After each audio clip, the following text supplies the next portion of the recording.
Здравствуйте, уважаемые товарищи! Hello, dear comrades! Today, we are beginning a new topic, the sufficiently general theory of governance, which is the backbone of the conception of social safety.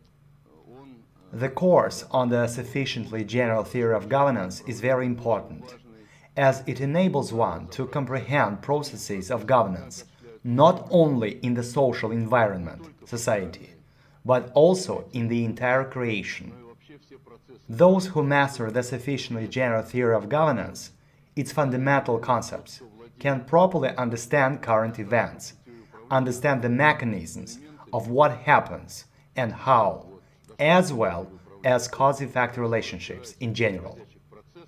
To begin with, let's start from the terminological apparatus of the sufficiently general theory of governance and see what kind of tasks, issues, one can solve with the help of the sufficiently general theory of governance.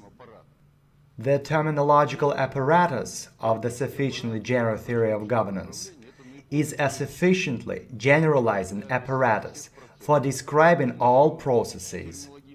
With the help of this terminological apparatus, one can describe processes of pan-natural, biological, technical, social natures, and so on.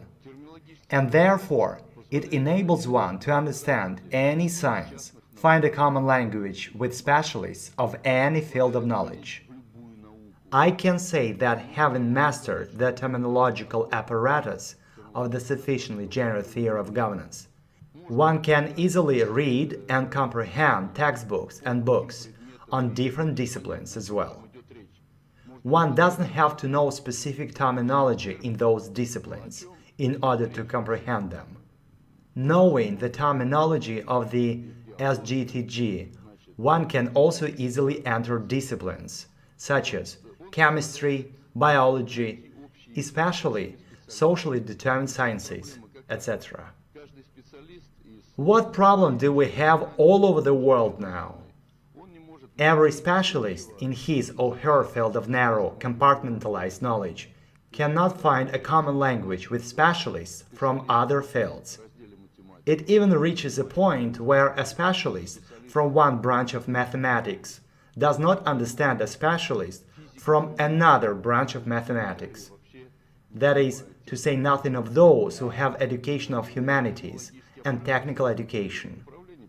The terminological apparatus of the SGTG enables specialists of different fields, on its basis, to find a common language.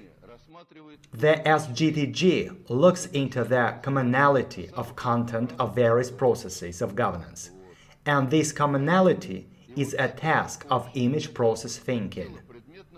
To put it another way, man himself has to create images and concepts from scratch, not only to try to understand everything logically.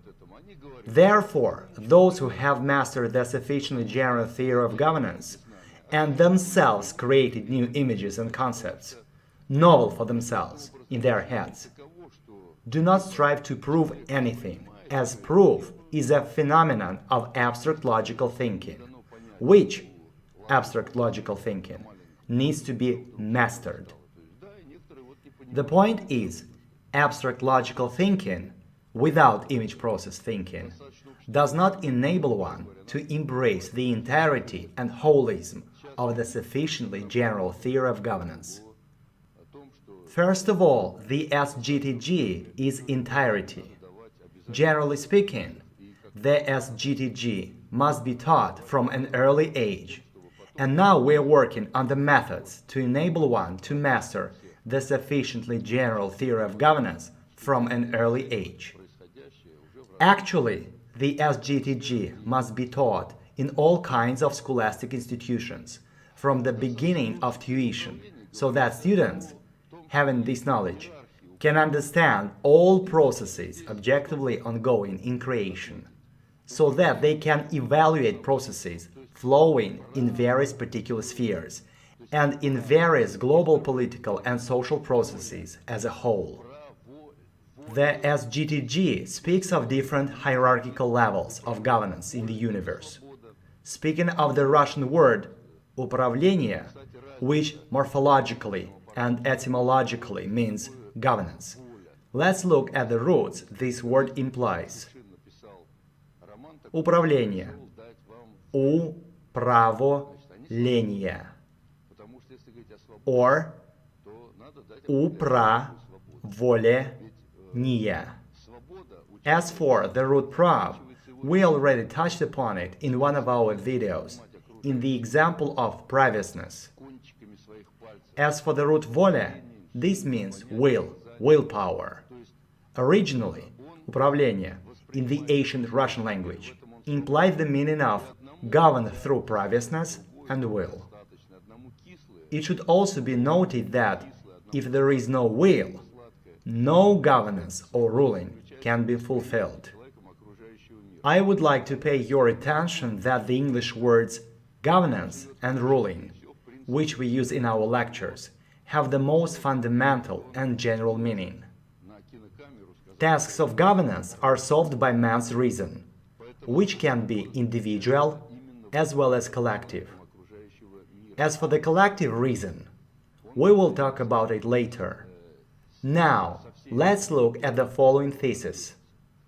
Tasks of governance can be either tasks of governance or self-governance. Tasks of governance are also solved towards hierarchically lower systems of governance. Speaking of creation, here is a simple picture. There is man, who lives on the planet Earth, which exists in the solar system. The solar system, in its turn, exists on a certain turn of the galactic spiral, and so on, along the hierarchy, until we reach the level of the highest hierarchical encompassing governance. So, what do we have here? The biosphere, pressing factors of the environment in which man lives, exert a certain governing impact on him.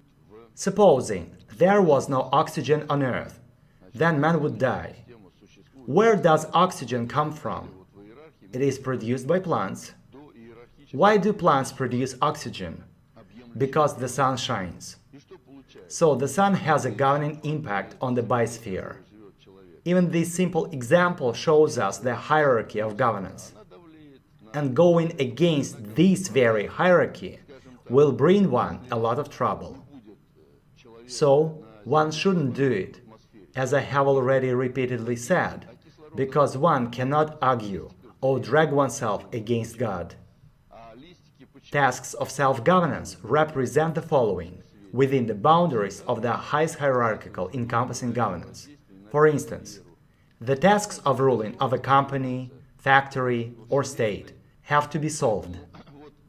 If these tasks are solved in sync with the highest hierarchical encompassing governance, this is one situation. But if these tasks are solved not in sync with the highest hierarchical encompassing governance, then this is another situation. Consequently, any process in creation can be either a process of governance or a process of self-governance.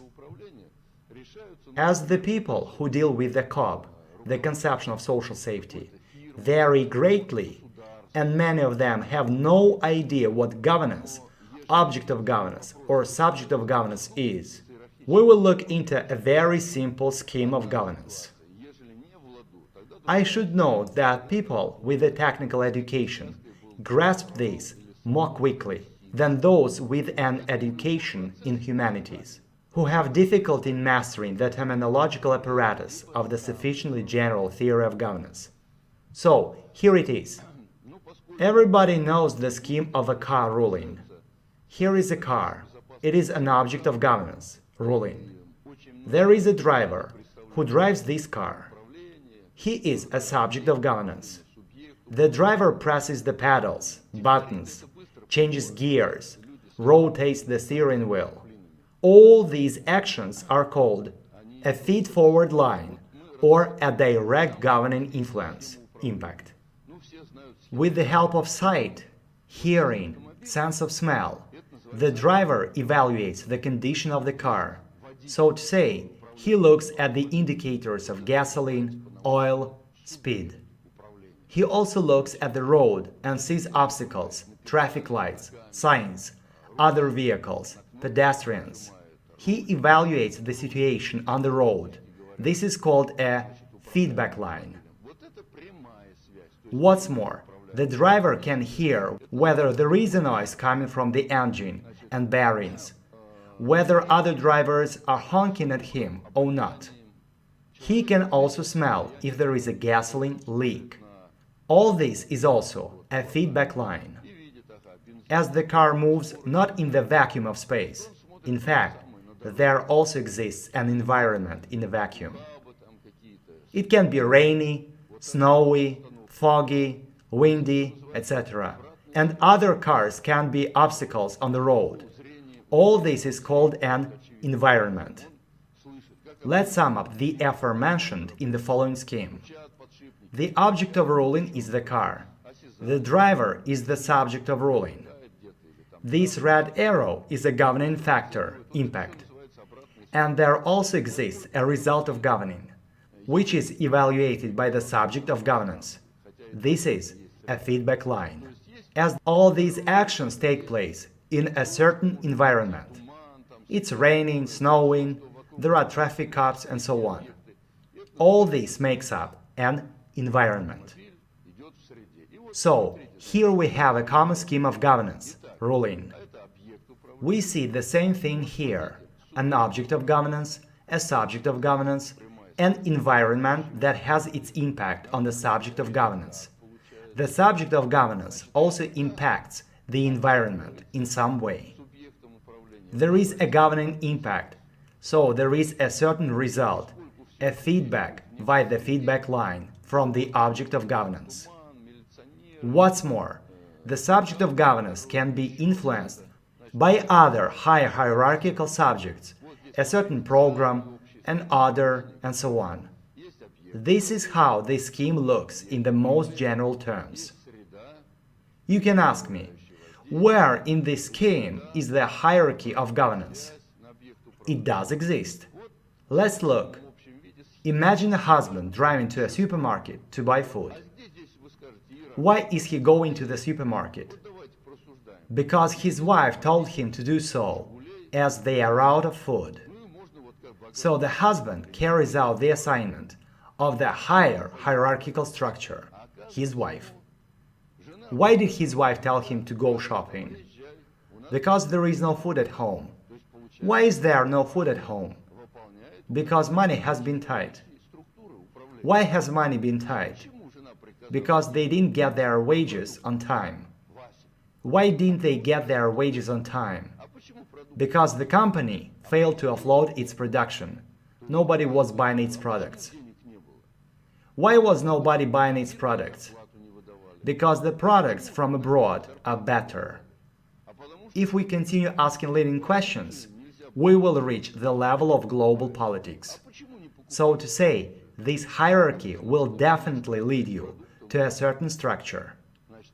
To put it another way, there are no ungoverned, unruled processes. What at first sight may appear as a coincidence is actually inscribed in the certain hierarchy of governance. Let's look at the scheme of governance in society. A person is an object of governance by society. I will not draw any abstractions, as people primarily want to know what's going on in society. So, if we look at any process flowing in society, we will see that there exists a person that is under the impact of informational transfer that is passed by his family, his friends, his boss, culture, educational system, books, etc. So to say, by the entire society, which contains a certain culture with certain nравия standards. The results of such a governing impact is evaluated by society, if there exists a feedback line, or is not evaluated if there is no feedback line. And in the end, we have a certain result. I'd like to say something else concerning the feedback line. The feedback line is needed in order for the system to function stably, because one has to know what result one will get from the process as a whole and from the governing impact in particular. For instance, if a driver doesn't keep an eye on the gasoline gauge, then his vehicle can stop when it has run out of gasoline. If a driver doesn't see what is ahead of him, a pit or a traffic light, he can have an accident. Who will be to blame for this?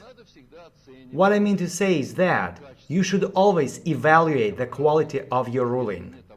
If there is no control over the feedback line, the system will inevitably collapse. The same concerns man, as he is under the governing impact of society. By the way, does society evaluate the result of its governing impact? Does society evaluate what kind of people it prepares? Do people understand what kind of people, culture and society mold and shape? For instance, journalists, who have a governing impact, but do not even understand that they actually exert this very impact, say nothing of whether they evaluate the results of their governing impacts on society in general and the person in particular.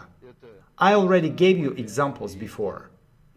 One should understand that a scheme of governance operates within the boundaries of the highest hierarchical encompassing governance.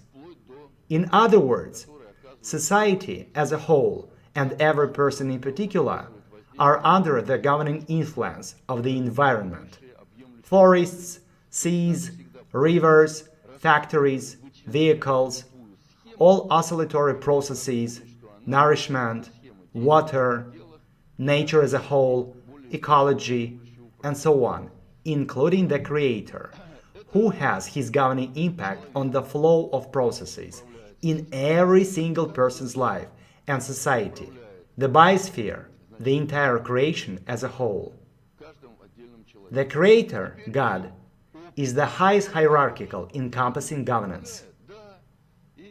You have to remember that every particular scheme of governance operates within the boundaries determined by the highest hierarchical encompassing governance, which means in the boundaries of the scheme of governance of the highest hierarchical encompassing governance. Now let's look into society itself. Is there anybody ruling society?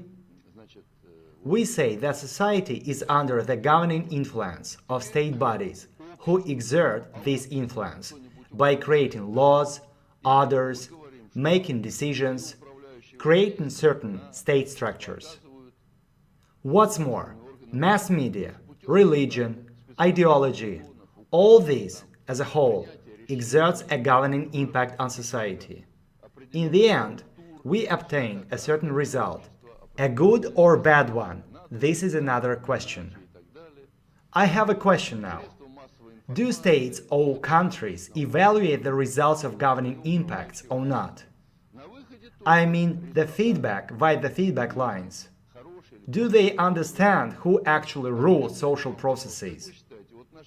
So, do those who rule social processes understand what is actually going on, where society is going, and so on?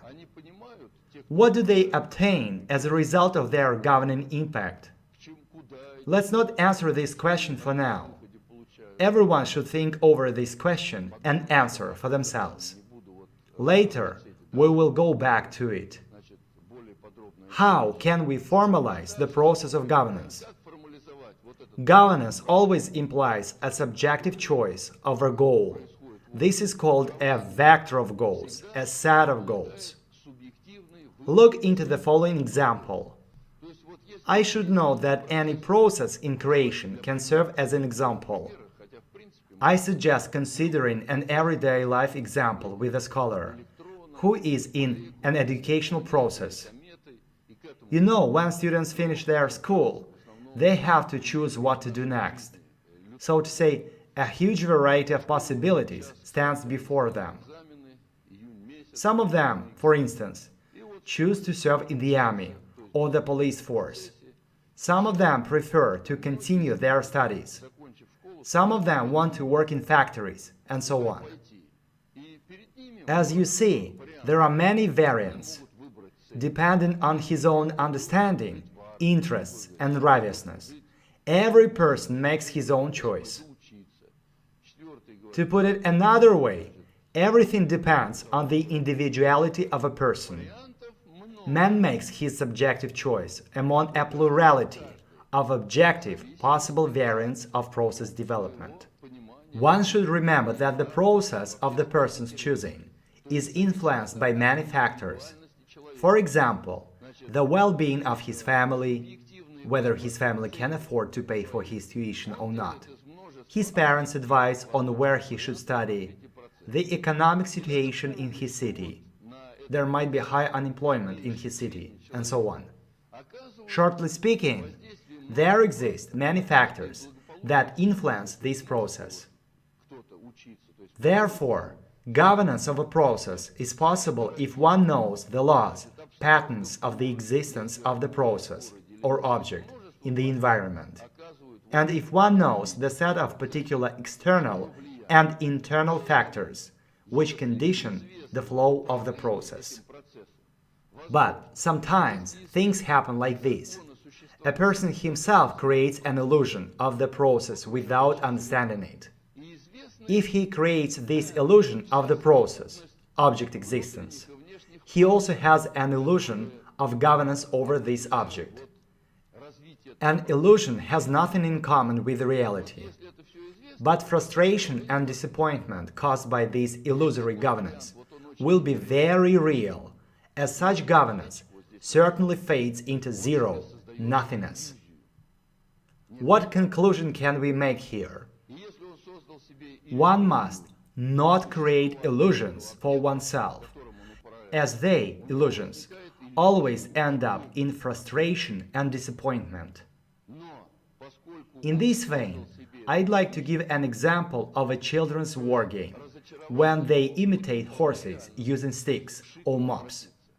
And they also use smaller sticks as swords.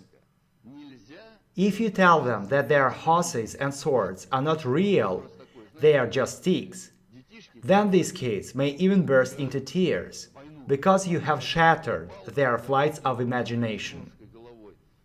What if we shift this example onto real life and look at all those democratizers and reformers in Russia?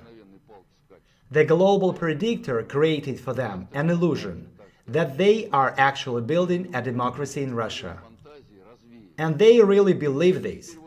So to say, they use sticks as real horses. Building democracy is an illusion in the heads of our reformers, as a result of which they have another illusion, that they, in fact, rule the country. But the frustration of this illusion will come as a stark reality, zilch. Later, we will touch upon how such illusions are formed in people's heads. The conclusion is, one must not create illusions for oneself. One can rule only objectively existing processes and objects. If a person erroneously identifies a process, he creates an illusion within the measure of his erroneous identification, which will have quite real consequences. And if a person creates an illusion of a process, as a result, he has the illusion that he rules this illusory process. On the basis of the sufficiently general theory of governance, one can set only two tasks. The first one is a task of governance. This is when we ourselves want to rule an object. For instance, when I was a regiment commander, I gave orders to soldiers and officers. Stand still, left turn, right turn, forward march, lift your knees, lift your legs, pick up the pace. I gave them the order to conduct a solemn march, and they marched. In that case, I myself ruled the object. The second one is a task of self-governance. This is when we ourselves do not want to rule an object, but we want this object to self-rule without our involvement, but in the mode suitable for us. In this case, As a regiment commander, I work out a method that I explain to lower-ranking officers. They follow my method, and I am free to do other things. I don't govern them myself, as lower-ranking officers do what I want them to do, according to the method I worked out and taught them. I don't need to teach them how to solemn march. In this case, I myself do not rule the object. The object is in the self-governance mode, suitable for me, and without my involvement. This is a task of self-governance. This is why any process can be arranged as a task of governance or self-governance.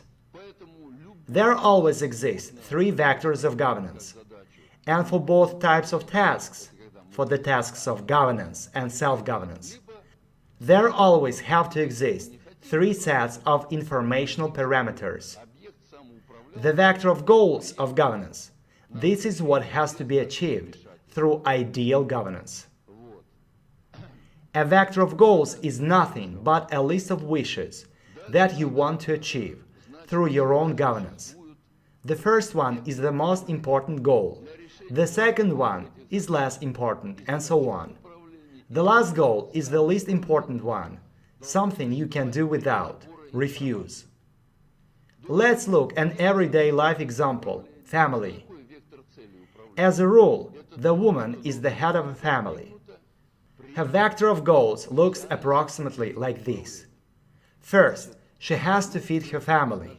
Second, she has to pay the bills. Third, perhaps, she has to buy a dress for her daughter. And the least important thing is to buy a new car. A vector of the current state is what we currently have.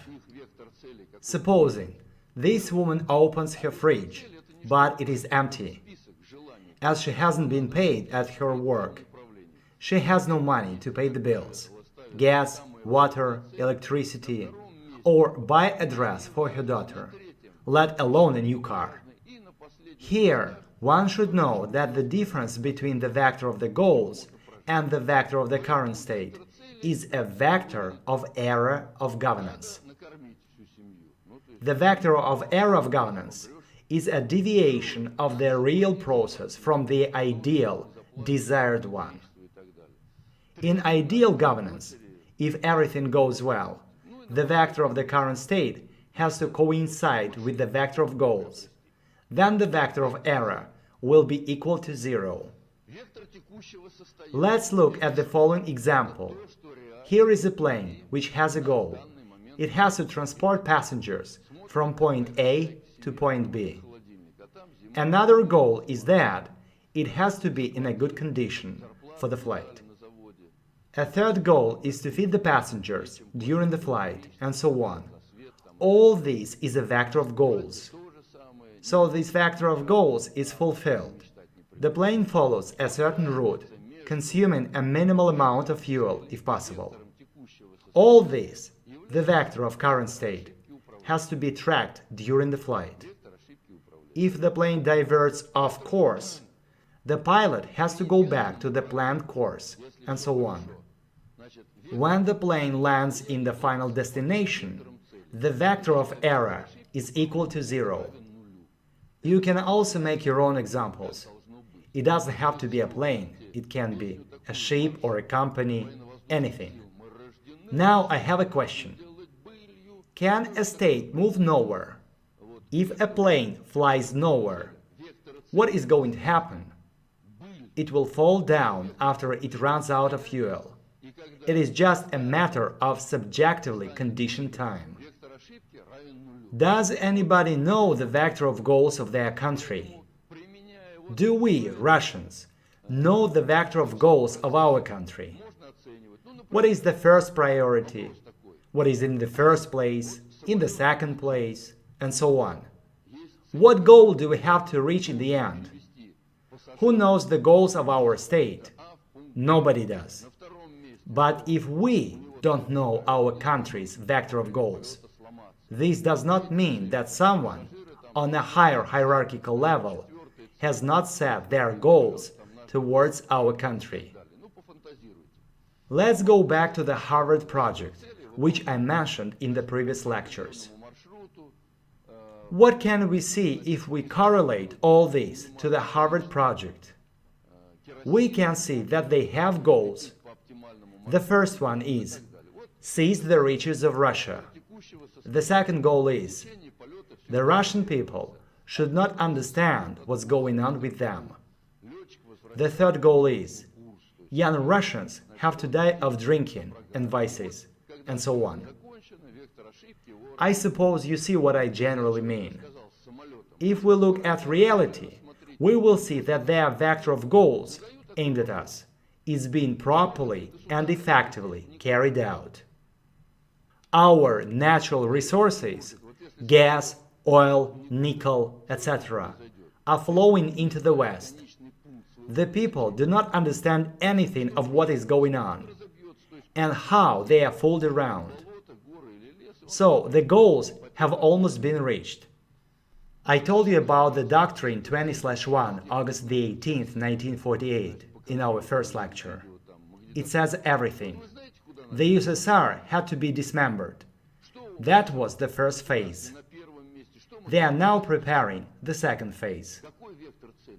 If we look at the USSR under Stalin, what vector of goals existed in our country? The first one was education for everyone. Manufacturing had to be the best in the world. Villages and settlements had to provide the country with ecologically clean food. The army had to be the strongest.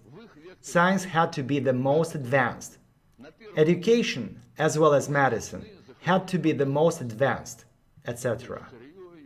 All these goals were publicly and officially announced and politically implemented. The vector of error was quite low. It was a time where prices were going down. It is the prices that reflect the vector of error in state governance. What I mean is, with private governance, prices should be equal to zero. By the way, where does a price stem from? A price turns up when there is a deficiency, lack of something. Here is an example. When there weren't many cars on roads, parking was free. You could park your car anywhere you wanted. But when deficiency came, the price of parking also turned up. So, if rulers of states and countries organized traffic so that there would be no deficiency, then parking would be free again. The system of governance under which we live today will soon have us paying for air. Now you see how it was under Stalin. However, liberals and Democrats portray him as a monster, as a totalitarian. But what goals do the democratizers have in our country? They state, we are creating a civil society. So Russians are free people, human rights for all. Now let's look at the vector of the current state. What about freedom? What about justice? What about human rights? Any more questions? I don't think so. You see that we have nothing of the aforementioned. It is all an illusion that they are expanding, supporting, but the result is zero. All these democratizers' goals are nothing in the end, with no result. This is how one should see all processes from the standpoint of the sufficiently general theory of governance. Speaking of small and medium-sized businesses, you have to form a vector of goals that you want to achieve. You also have to attentively track the vector of the current state. Your vector of error has to be at a minimum level. Then the quality of your governance will be high. One of the most important things is also a prioritization of goals. So to say, what you put in the first place, in the second place, and what you can do without.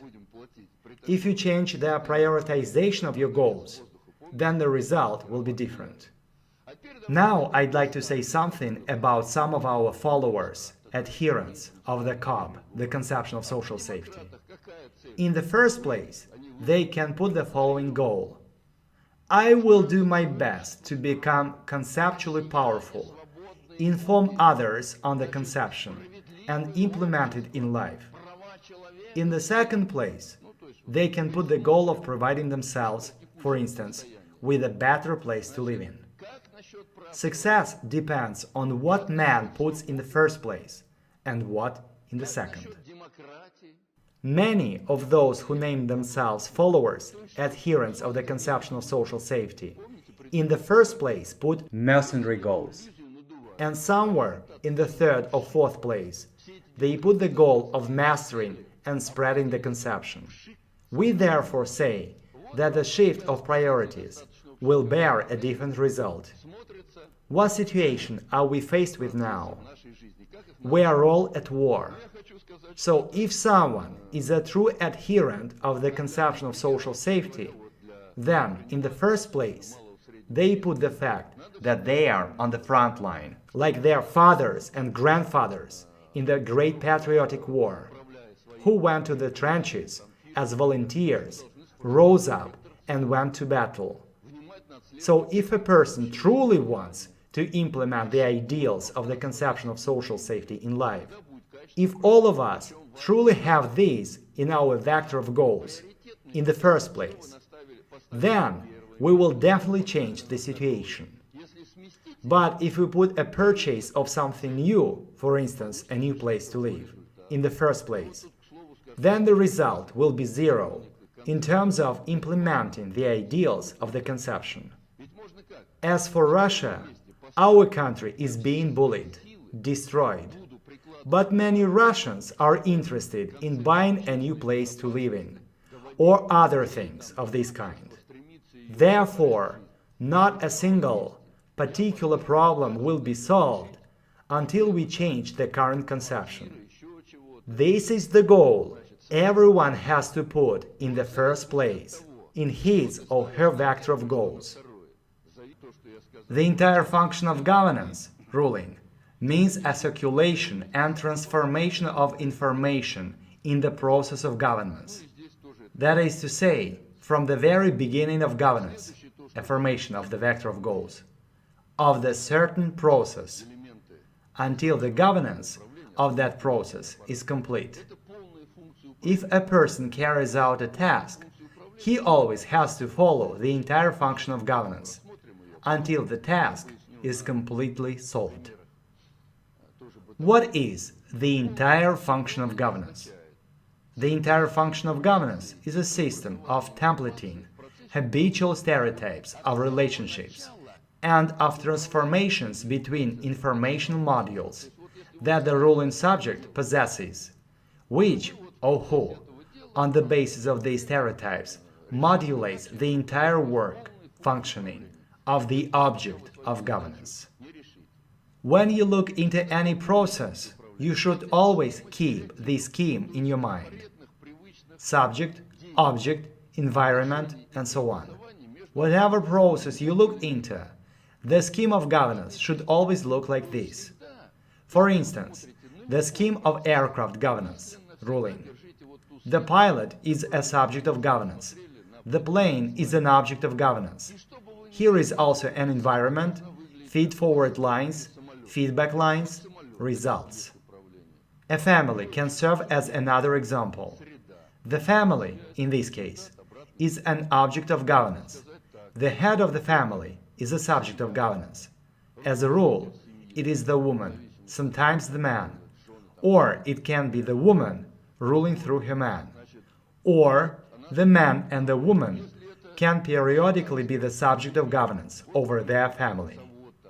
There also exists a certain environment, informational, natural, economic, political environments, and so on. There are feed-forward lines, feedback lines, and results. There can be many examples: a company and the head of this company, state bodies and a state, a president and a state. You can say the same about mankind as an object of governance, or the earth as an object of governance. Meanwhile, the subjects of governance can be the rhythms of the cosmos, the universe, all the way up to the Creator.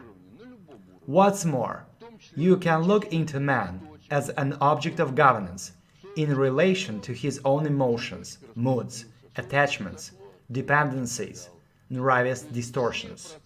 More often, man is not used to being a subject of governance towards the aforementioned psychological phenomena, and prefers to regard his conceptually powerless position, an object of governance, as the norm. Neither systems of education nor systems of upbringing teach a person to be a subject towards his own psyche. The standpoint of the sufficiently general theory of governance enables us to look into the highest hierarchical subject and his vector of goals towards mankind as a whole and every person in particular. This scheme can also be applied at a micro level. The nucleus of the atom is a subject, the electron is an object. This means that through the prism of the scheme of governance, you can look into processes on any level without any exceptions. You, therefore, should always keep this scheme in your mind. One more time, the entire function of governance is a system of templating habitual stereotypes of relationships and of transformations between informational modules that the ruling subject possesses, who or which, on the basis of these stereotypes, modulates the entire work functioning of the object of governance.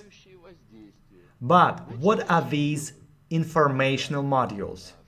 In order to answer this question, we have to recall Lecture 3 on the trinity of matter, information, measure. Anything in the universe is material, has an ordered information, and is endowed with measure.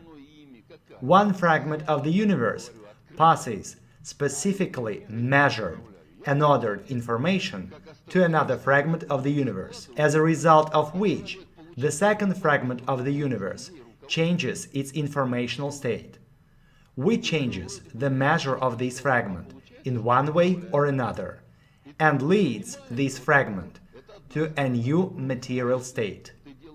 To put it another way, passing any information from one fragment to another is factually and practically governance, ruling, as this passing has a governing impact. What am I doing now? I'm exerting a governing impact on those watching and listening to me. This is how teachers, leaders of political parties, hierarchs of religions, and so on, rule. But what is the difference between them and me? I say it bluntly, but they hush it up. Sometimes they name this hushing up advice, like astrologists, for instance. Astrologists input certain information into people's minds, which people have to follow to some extent. On one hand, it seems like an astrologist is saying nothing special, but on the other hand, the astrologist turns out to play the role of a ruler. If a person understands what's going on, it is one thing. But what if the person doesn't? And bypassing the person's consciousness, the astrologist does not mention something openly. Then, in this case, the astrologist inputs the information into that person's mind, which, in essence, is an act of deception. This is why we state that all processes in society, no matter if people understand it or not, are of a ruling nature. Teachers rule their students. Popes rule their flocks.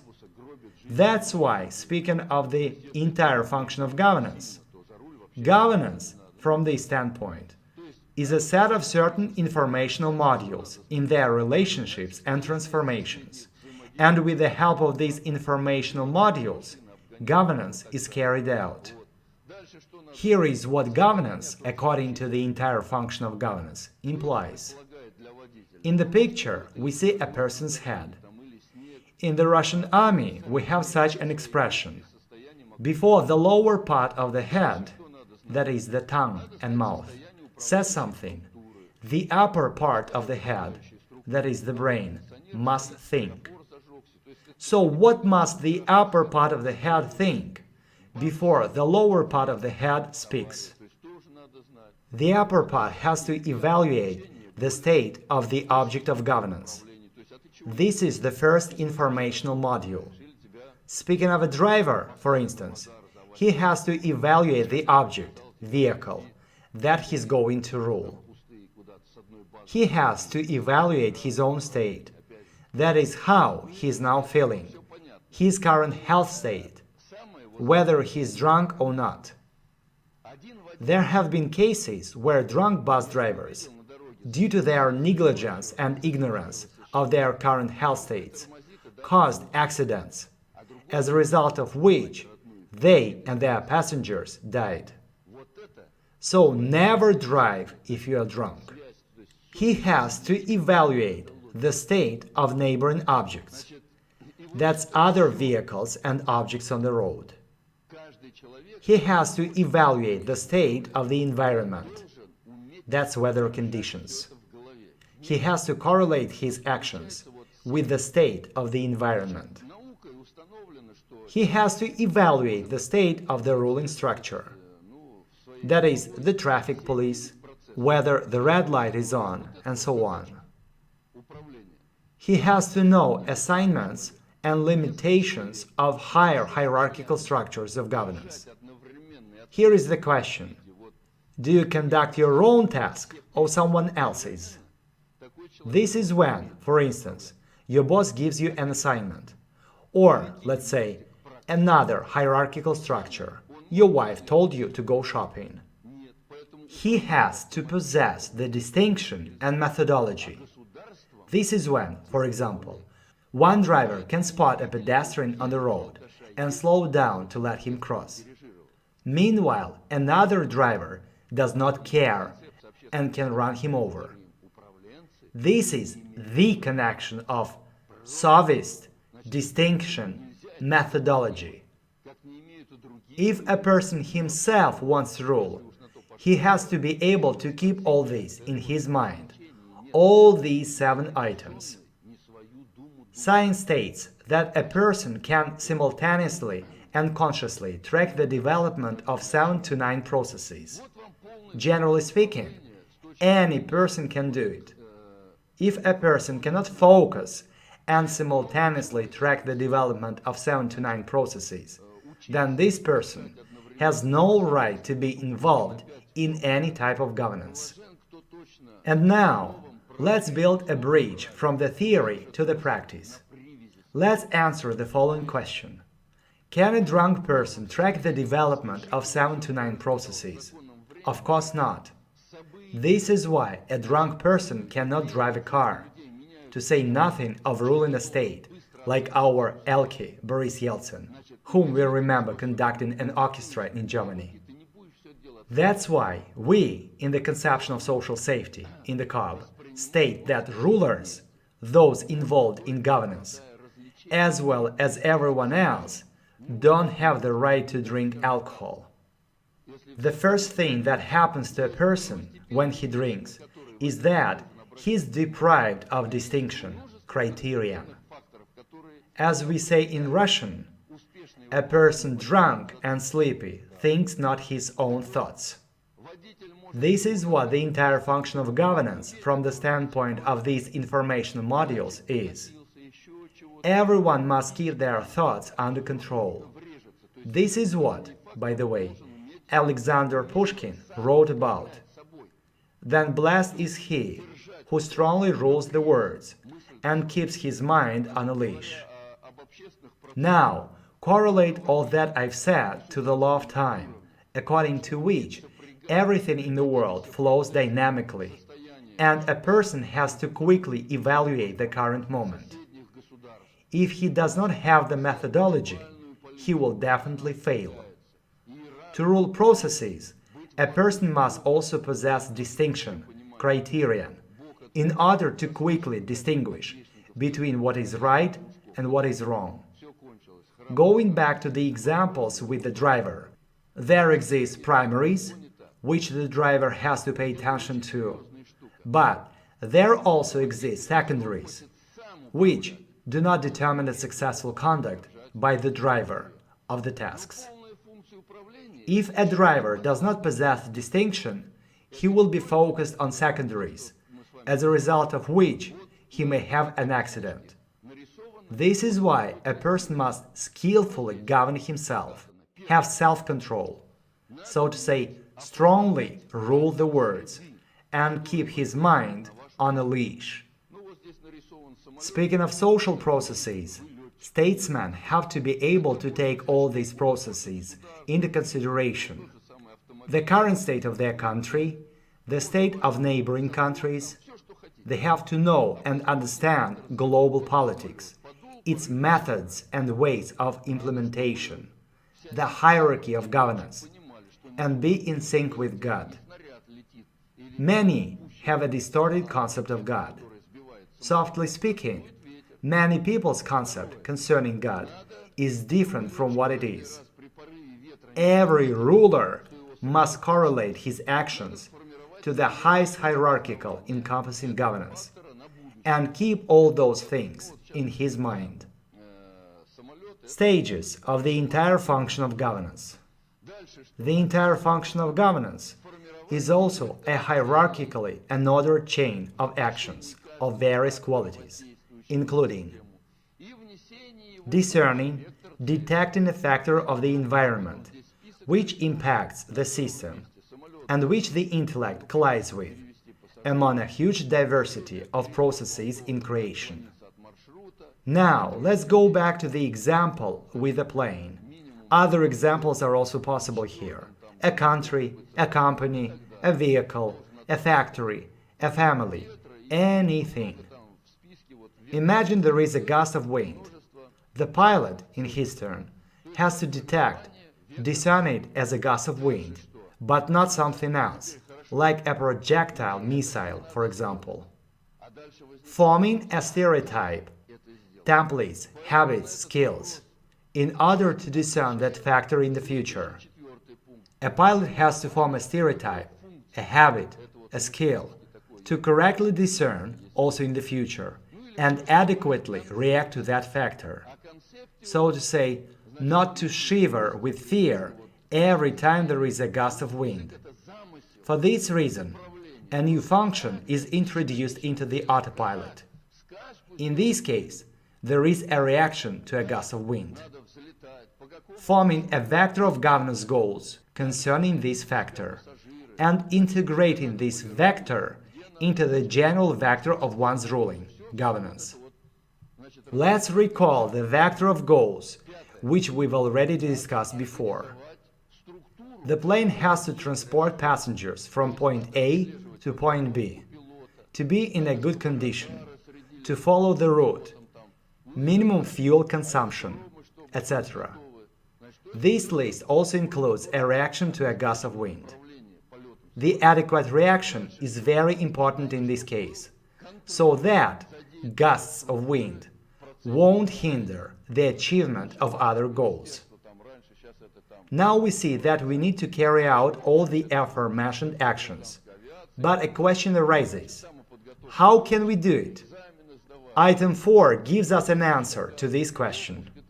Forming an objective function of governance, conception, in order to solve a problem of achieving stability and future predictability of an object's behavior. In other words, a pilot has to know the route, where he has to change the flight level, where he can land to fuel his tanks, how to adequately act in these or those pressing factors of the environment, etc. All this is determined in the conception of governance. Organizing a goal-orientating ruling structure that carries an objective function of governance. One has to track a pilot's level of preparedness, to provide airports and aerodromes with special equipment to track aircraft by radar, for communications between crews on board and ATCs, In other words, there has to be a whole governing structure for all this, controlling, monitoring the activity carried out by the structure in the process of governance. This can be carried out by the Ministry of Aviation and other controlling bodies, liquidating the structure if it is not needed anymore, or supporting its functioning until its next usage if necessary. In the example with the plane, one has to organize refresher courses for the pilot, repair and maintain the aircraft in good condition, organize the selection of personnel, and so on. Or one has to liquidate the structure if it is not needed. All this is the entire function of governance. If a person himself intends to rule, he should employ each of the 7 items. If a person does not follow some or one of these items, his governance will inevitably collapse, sooner or later. For instance, a plane takes off. A gust of wind exerts its governing impact on the plane, but the pilot does not correctly identify it as a gust of wind. As a result, this error can lead to dire consequences. Or, another example, a plane is flying over the Atlantic. The system detects a storm front ahead, which pilots ignore and neglect, or identify it as something insignificant. Can you imagine the consequences of this error? If there is no worked-out conception of ruling, how to rule, control the plane, in the case of depressurization, how to keep the aircraft pressurized, how to protect the passengers, and so on. If the pilot does not know what to do, he will fail. Moreover, can you imagine a pilot who is unaware of the final destination? Can one predict the consequences of this ruling? So, if there is no ruling structure, it is impossible to know, for example, the current location of the aircraft, and so on. All this can be continued, detailed. But I suppose you see my point, the essence. I'd like to say that if a person wants to independently rule an object, he has to accomplish the following 7 items.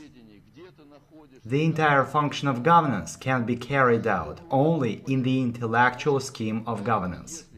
This type of governance implies a creativity of a governance system in the following fields: identifying environmental factors causing a need for governance, forming vectors of goals, forming new conceptions of governance, perfecting the methodology and prediction skills in order to achieve stability with a quality of predictability when forming governance tasks, and/or in the process of governance according to the scheme of predictor character.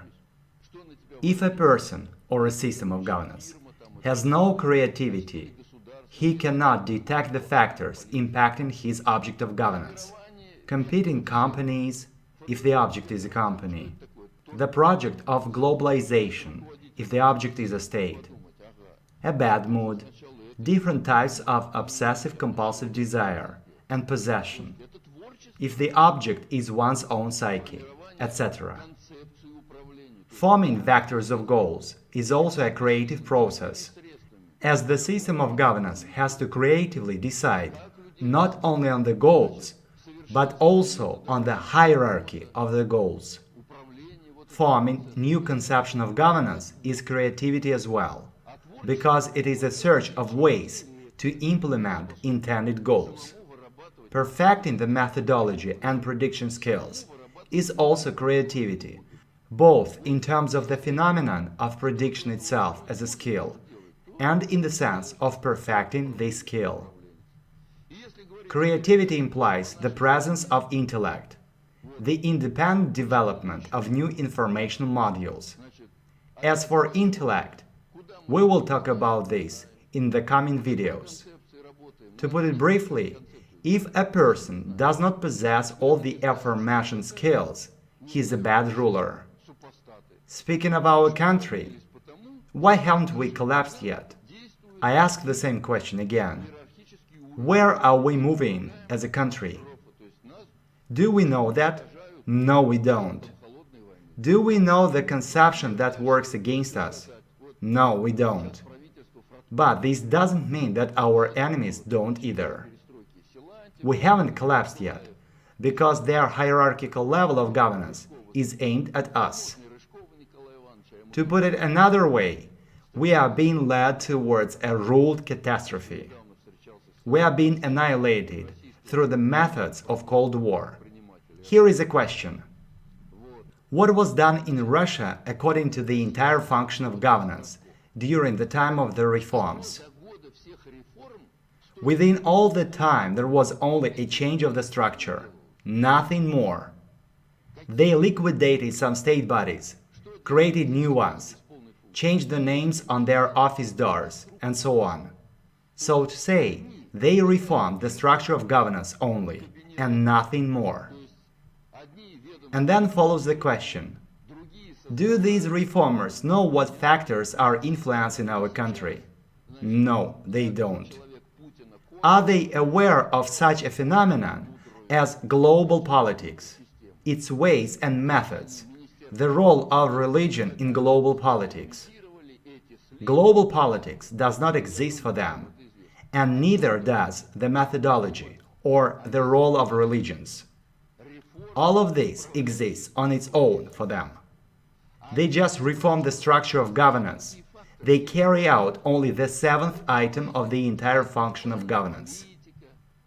The conception of governance, the system of use, is an objective function of governance. The objective function of governance is a stage of the entire function of governance and represents a conception, designs a system of use, of achievement, in the process of ruling, of each and every one of the particular goals, objectives, integrated in the vector of goals. The objective function of governance determines an informational flow, an informational impact on the process, which includes the vector of goals, the vector of current state, and the vector of error. To put it another way, the objective function of governance gives an answer to the question of what to do and what informational impact there should be in order to achieve the intended goals. If you don't have goals, you don't know the vector of current state, or don't have a conception of governance, then what kind of ruler are you? In the State Duma, we have precisely these types of people, absolutely plain, flat-minded, who don't know even the basics of the sufficiently general theory of governance. It's high time they sat down at school desks to learn what students in some of our institutions already study. The same concerns our ministers, aside from a few exceptions. Almost all of them walk around like puffed-up turkeys, as if everything in the country depends on them. When forming the objective function of governance, the following must be taken into consideration. Control parameters, which expand the list of describing characteristics of current state's vectors. Informational parameters. They describe the state of an object, environment, and system of governance. Informational parameters can be of the following types. The control parameters. The change of these parameters implies a governing impact. They form a vector of governing impact. The free parameters. They change when the control parameters change, but they are not introduced into the list of the control parameters. Thus, the vector of current state is an expanded vector, including the hierarchically unordered vector of the control parameters. A set of the control parameters forms a vector of governing impact in the vector of current state. The entire function of governance is implemented through three ways of governance: a structural way, a structureless way, a combined way. An ordinary person has heard of only the structural way of governance. A vast majority of people, including those involved in state governance, know that there must be a structure to carry out governance. This is the only type of governance they understand, when there exist bosses and subordinates. Bosses tell their subordinates what to do, and they do it. Everyone understands this way of governance. This is governance for them. But the structureless way of governance is a real discovery, an eye-opener for many, to say nothing of ways and methods of structureless governance. A typical example of a structural way of governance is the army. Ruling information is circulated in a special ruling structure before the beginning of the process of governance. For instance, a regiment commander has deputies, chiefs of staff, deputy arms officers, deputy rear officers, deputy educational officers, heads of finance and heads of other services. Depending on the structure of the regiment, there are various units, battalions consisting of companies, companies consisting of platoons, and so on. There are also reconnaissance and communication units, all kinds of canteens, bathhouses, medical posts, warehouses, fire stations. By the way, why do many generals become politicians? Because they have a very rich experience in governance, because they, as generals, have to solve a wide spectrum of issues, from the provision of clothing to high-tech equipment, and even space equipment, as in my case.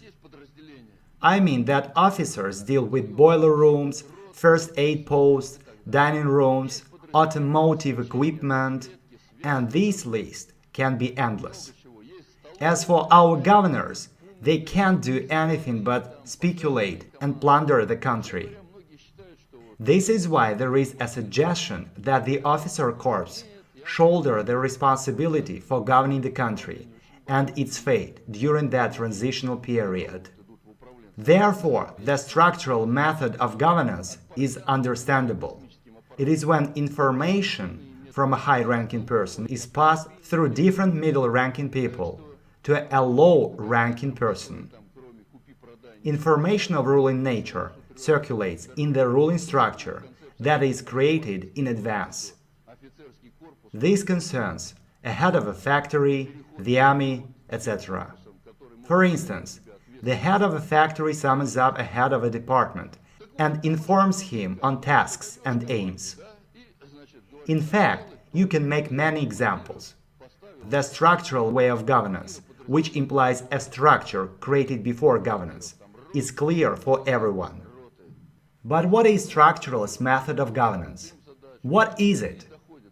It is when a person is not directly told what to do, but such conditions and circumstances are created in which he will act as needed. In this externally created informational field, a person, allegedly himself, makes a decision on how to act. In the first two lectures, we looked into some instances of structureless governance, when I gave you examples of worm-ridden flower and astrological forecasts. Frankly speaking, any forecast is a structureless way of governance. In the structureless way of governance, the information, vested with a certain measure, is thrown into society and becomes available for a huge number of elements of society, people. And these elements behave in a probabilistically predetermined way. In the structureless way of governance, there is no pre-created structure. An addressless circular spread of information in the environment takes place, which is able to generate structures in itself. Let's look at this picture, which can provide an understanding, dare I say, of the work of God, that is, how God governs processes. Here is the planet Earth. Here is someone throwing information into a society. Someone else throws different information into another society. Some people are told, Allah Akbar. They follow this program on autopilot. Some people are told, Jesus Christ is my Savior. And on the basis of this program, they behave in a probabilistically predetermined way. Others are told, Karl Marx and Rosa Luxemburg are mankind's greatest people, and they follow this program. Those who form an addressless circular spread of information, so to say teachings, that conquer people's minds, they factually reign over countries and nations. Some people's minds are conquered by one teaching, others' minds are conquered by another teaching, and so on. The ones who created all this at the right time instigate some people's hatred towards others, as a result of which Muslims fight with Christians. Many suppose that this happens somehow itself. Butter has become more expensive. Remember? It should be noted that any time butter becomes more expensive, it is due to a structureless method of governance. Anything of this kind happens not somehow itself, but as a result of a structureless way of governance. Now, let's look into creation. What information circulates there? There are a huge variety of oscillatory processes embedded with strictly measured information, and these oscillatory processes exert an influence on the biosphere of the Earth, including mankind. What is this all? It is also an addressless circular spread of information. It is governance, ruling. The control parameters are probabilistic and statistical characteristics of mass phenomena in the ruled environment. Governance is carried out so that a vast majority, in a probabilistically predetermined way, will act as one wants them to act. The academic term of probabilistic predetermination means that a huge number of people will behave, act the way it is needed. In other words, a structureless method of governance is governance or ruling of predeterminations. Here is a historical example of Russia, the 1991 Soviet coup d'etat. Those who organized this knew that the ruling apparatus of the Soviet army were butt-kissers, lackeys, bootlickers of the higher-ranking brass, who were, in addition, irresponsible, absolutely didn't care about their own country, its peoples, and had no initiative. That's why those who organized the 1991 coup d'etat knew that there would be no single brave officer who would shoulder responsibility for saving the country. Specialists state that one battalion would have been enough to save the country. But not a single battalion showed up to prevent it. Why? Because in a probabilistically predetermined way, the ruling positions in the army were occupied by those who were minions, lackeys, bootlickers in their essence. That was why such people were promoted up to high-ranking positions. The same concerns the Communist Party. Who took influential positions in the party? Those who kissed up to the high-ranking brass did. Now think, what psyche type is this? That's why those who organized all that realized that nobody would lift a finger in Russia. What's more, before the coup d'etat, the society had been tested on the reaction to different kinds of revolutionary information. It happened like this. Information of revolutionary nature was thrown into the society in order to track the reaction of ordinary people, special services, and so on. They also wanted to make sure of whether or not there would be any responsible, active, not indifferent citizens that could complain to relevant state bodies. Russians swallowed the bait, did not react adequately, which gave the go-ahead signal for the organizers to move forward with their actions. Public opinion surveys serve the same purpose. In the same structureless way, the government in Spain, working for the interests of ordinary people, was overthrown at the hands of those ordinary people. In the previous lectures, I told you about this. I remind you, as a result of that, inter-Nazis were brought to power by the global predictor. As far as you can see, if you don't have knowledge on the sufficiently general theory of governance, it is a waste of time to talk about the aforementioned things. This is why we state that this knowledge must be given to everyone, so that people won't be hostages of those manipulating people's consciousness. Is there anything complicated in what I'm saying? The combined way of governance is a combination of the first and second ways of governance. The scheme of structural and structureless governance over a state leader by conceptual power, departments, services, agencies. There exist different advisors around the leader, among whom there are 2 or 3 secret advisors, as they are commonly called.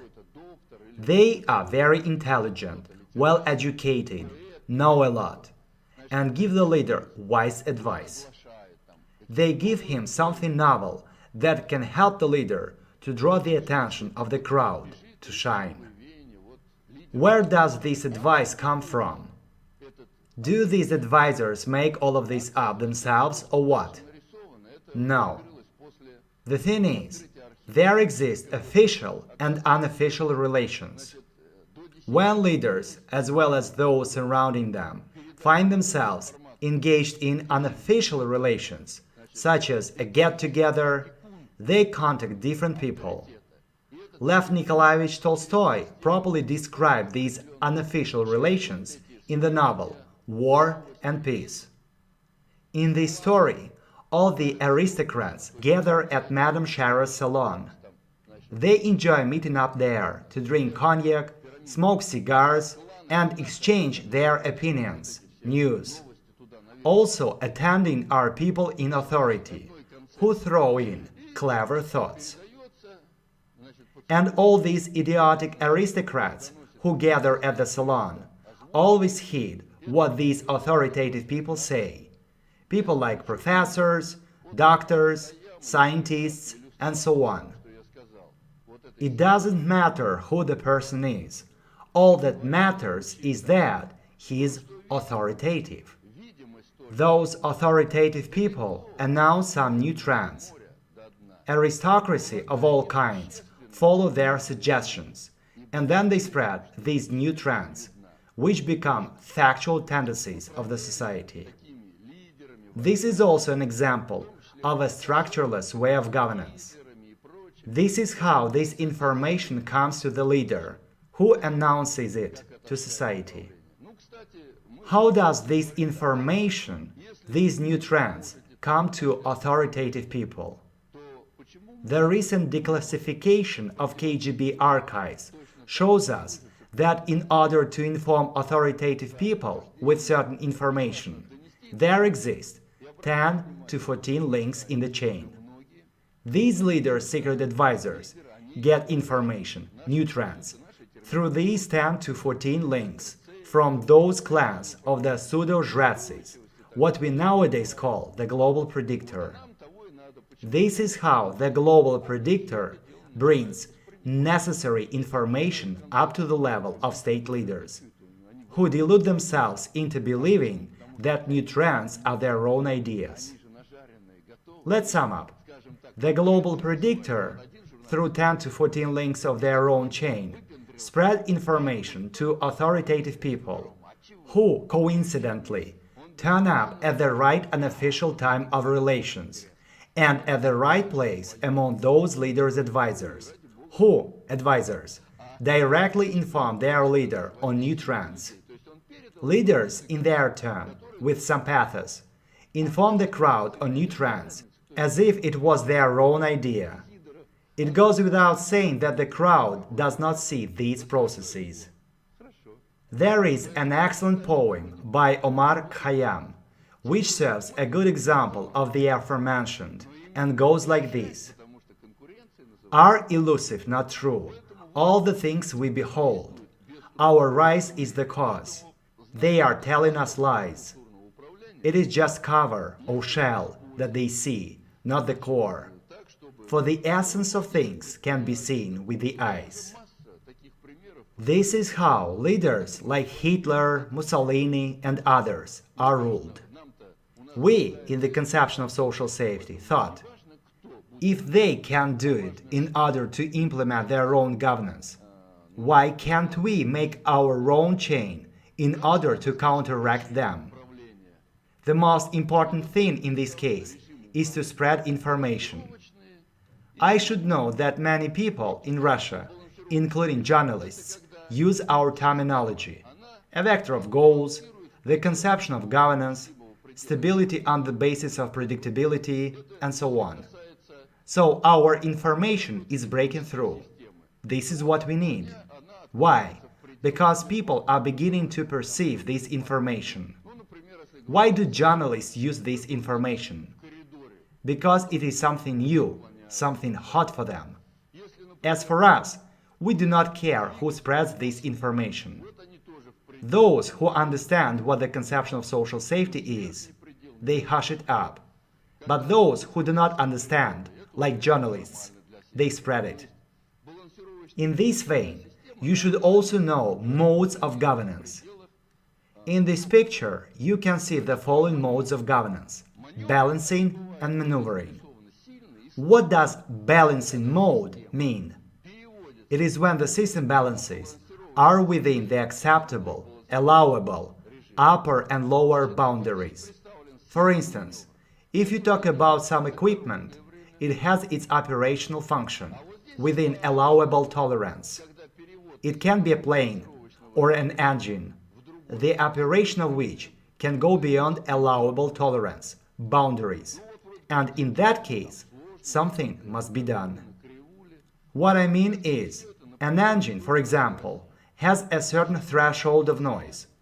If noises go beyond the threshold, then one should intervene in the work of the engine. To put it another way, the balancing mode is a normal functioning of a system within the boundaries of allowable tolerance. What is maneuver? In this picture, we can see that maneuvers can be strong or weak. A maneuver is a shift of system from one balancing mode into another one. A strong maneuver is a maneuver through which a shift of system from one balancing mode into another one is carried out within a relatively short period of time. A weak maneuver is a maneuver through which a shift of system from one balancing mode into another one is carried out within a long period of time. You may find the pictures difficult, so let's look at simple examples of Russia's history. Once, Russia was in the balancing mode of governance under the reign of different czars throughout many centuries. After that, it was decided to shift the country from one balancing mode, from under the governance of the national bourgeois and the czar, into another balancing mode, the governance of the transnational inter-Nazis global mafia, the global predictor. This was a process which took 100 to 150 years.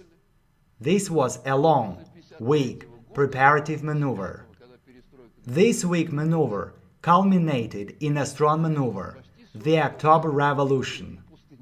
It took them a few days to fulfill the strong maneuver and shift the country into a new balancing mode. As a rule, concerning social systems, they first make a preparation, a weak maneuver. Then, in the final stage, they fulfill a sharp, strong maneuver. Speaking of perestroika, after the reign of Stalin, when our country was in the balancing mode of private building of the society, they decided to shift us into another balancing mode through the governance of brainless people like Nikita Khrushchev, Leonid Brezhnev, Yuri Andropov, Mikhail Gorbachev, so to say, with the help of the weak maneuver, they were preparing for the strong one. How many years did it take them? 40 years, like in that Sinai hike with the Jews. This ended up with the sharp, strong maneuver from hidden crowd elitism to open crowd elitism, from post-Stalinism pseudo-socialism to capitalism in August 1991. Under Gorbachev and Yeltsin, we woke up in a different country. These are the examples of weak and strong maneuvers. What's going on now? A weak maneuver is ongoing, a preparation of people to accept a harsh fascist regime all over the world. This is why there are so many terrorist attacks. As the future is multivariant, they are considering another option, a return to Marxism. Why? Because Marxism is beneficial for the global predictor, as it restrains consumerism, puts the brakes on it, including ideological restrictions. A transitional variant can be social democracy, because it solves a number of particular tasks. For instance, it helps to improve life conditions, increase wages, and so on.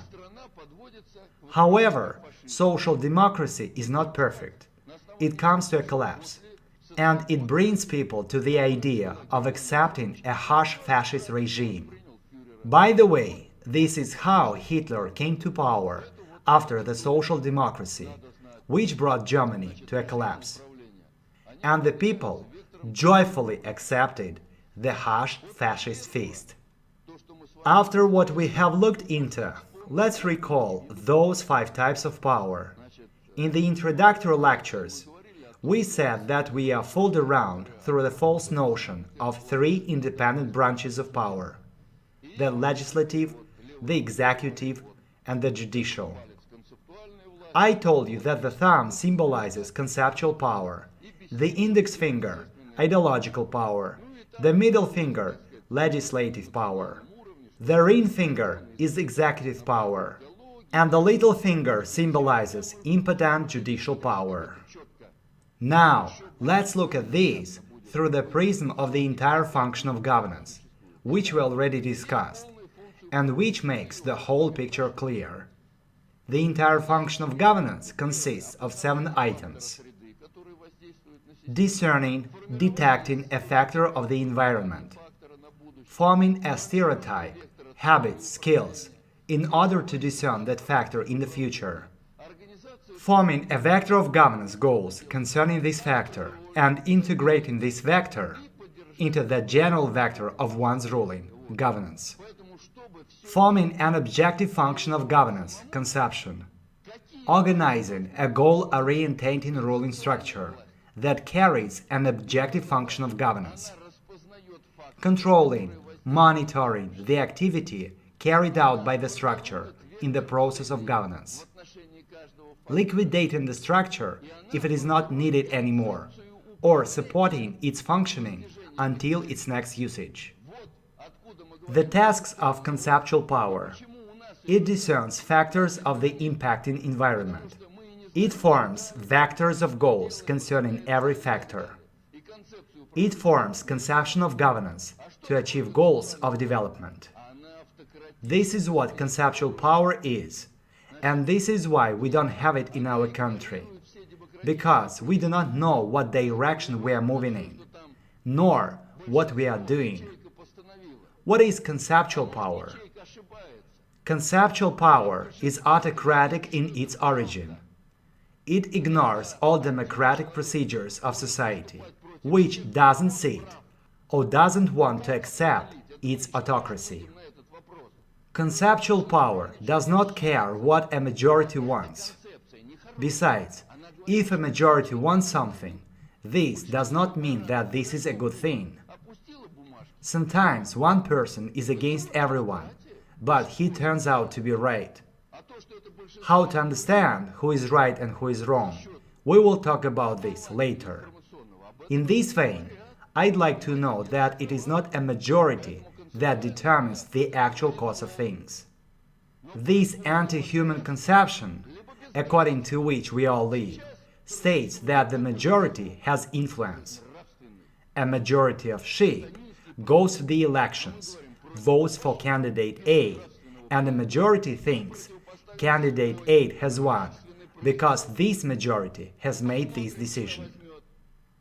The majority has made this decision because they are manipulated through a structuralist method of governance, which is hushed up. Conceptual power can be previous or unprevious. Nowadays, the conceptual power of the global predictor is the dominant. In answer to this, we offer up our previous conceptual power, and we will see which conception prevails. Now I have a question. What is power in general? A sign with a name on an office door or what? Speaking of our country, do you think it was Yeltsin who ruled the country? Of course not. Everybody knows that. Those who rule put ideas and ideologies in people's minds, including, in particular, in the minds of governments. Power is an implementation of an ability to rule, skill to govern, in practice. Power is not just an announcement of good intentions. It is not a sign with your name on an office door. It is an implementation of an ability to rule in practice, in life. That's why it is vitally important to be conceptually powerful. The tasks of ideological, political, religious power. It lays out the conception in acceptable and attractive forms for people. The tasks of legislative power. It makes judicial norms and forms correspondent to the conception. The tasks of executive power. It implements the conception in life through structural and structuralist methods. The tasks of judicial power. It monitors compliance with the law in society. It protects the existing conception from unacceptable, alien conceptions. This is what the 5 types of power are from the standpoint of the entire function of governance. So now you see the 5 fingers of that very face I mentioned before, which symbolizes all the types of power, which we have come to understand through the entire function of governance. Now, concluding this chapter of the sufficiently general theory of governance, I'd like to sum up concerning governance over humanity. People are governed by society. Society is governed by this Bermuda Triangle. These 3 independent branches of power, which in turn are ruled by the satanic design of life arrangements. This is ideological power, expressed in Isaac's prophecy. And thou shalt reign over many nations, but they shall not reign over thee.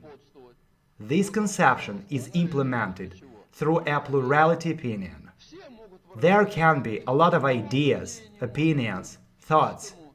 Anyone can express anything. That's why there exist so many religions, ideologies, conceptions, deities. One is spoiled for choice. A plurality of opinion is an implementation of the principle divide, pit, and conquer.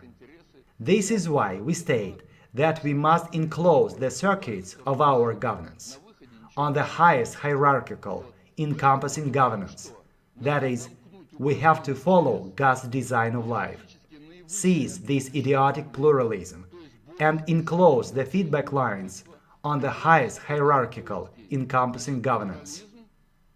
And this will lead mankind into a stable, balancing mode of governance. Our lecture has come to an end.